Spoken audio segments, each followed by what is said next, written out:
જય શ્રી કૃષ્ણ મિત્રો। તો આજે હું તમારા માટે બટેટા વડાની રેસીપી લઈને આવી છું। તો ચાલો રેસીપી શરૂ કરીએ। તો બટેટા વડા બનાવવા માટે સૌપ્રથમ આપણે બાફેલા બટેટા લઈશું। તો મેં અહીંયા બાફેલા બટેટા લીધા છે। હવે તેને આપણે સારી રીતે મેશ કરી લઈશું।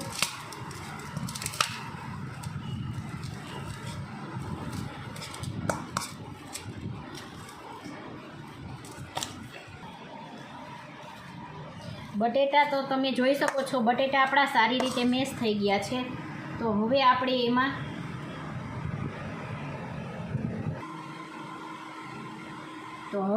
એમાં અડધી ચમચી હળદર, 1 ચમચી ધાણા જીરું, 1 ચમચી ગરમ મસાલો,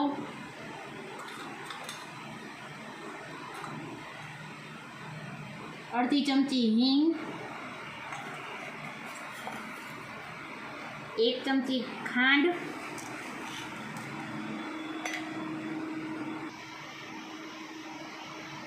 1 ચમચી લીંબુનો રસ, જેથી કરીને આપણને ખાટો મીઠો સ્વાદ આવે।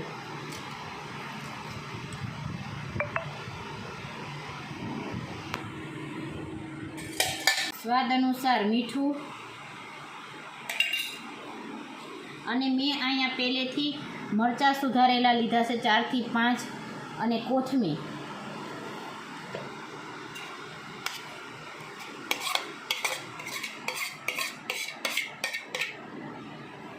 હવે આપણે એને સારી રીતે મિક્સ કરી લઈશું।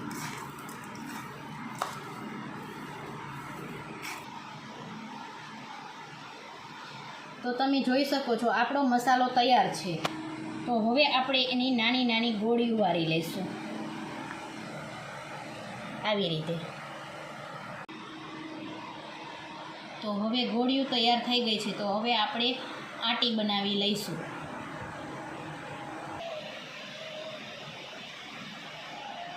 આટી બનાવવા માટે આપણે 1 કપ ચણાનો લોટ લઈશું,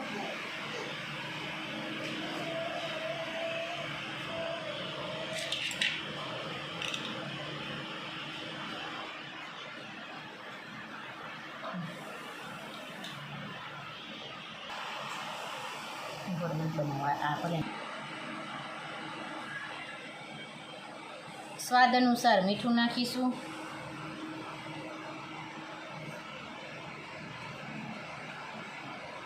અડધી ચમચી હળદર નાખીશું,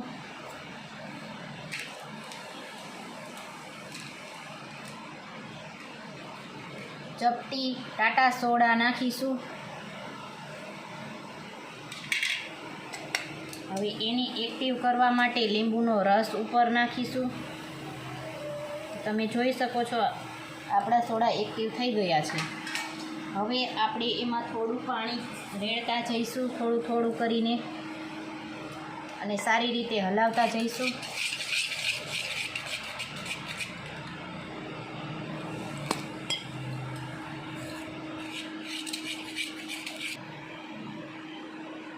તો હવે આપણી આટી એકદમ તૈયાર છે। આપણે આટલી થિકનેસ રાખવાની છે।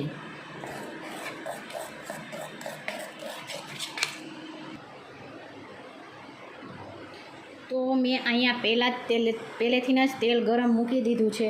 તો હવે આપણે તેમાં બટેટા વડા તળી લઈશું।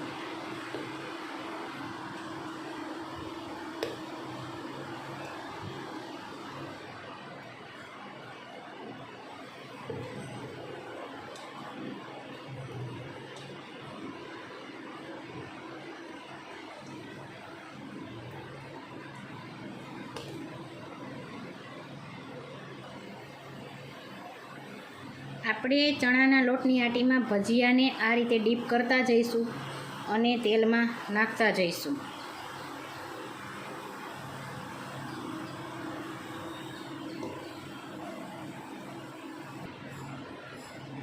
તો મિત્રો, હવે આપણે તેને પલટાવી લઈશું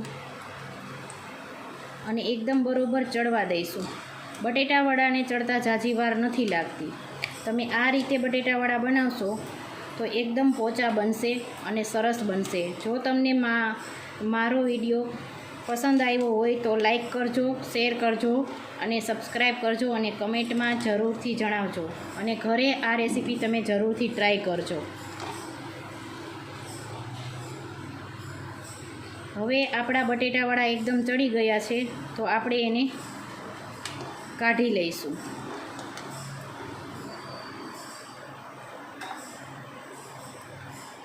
આ રીતે મેં થાળીમાં ટીશ્યુ પેપર રાખ્યા છે. તેના ઉપર આપણે આ ભજીયા કાઢી લઈશું બટેટાવડા, જેથી કરીને તેલ બધું ટીશ્યુ પેપરની અંદર રહી જાય.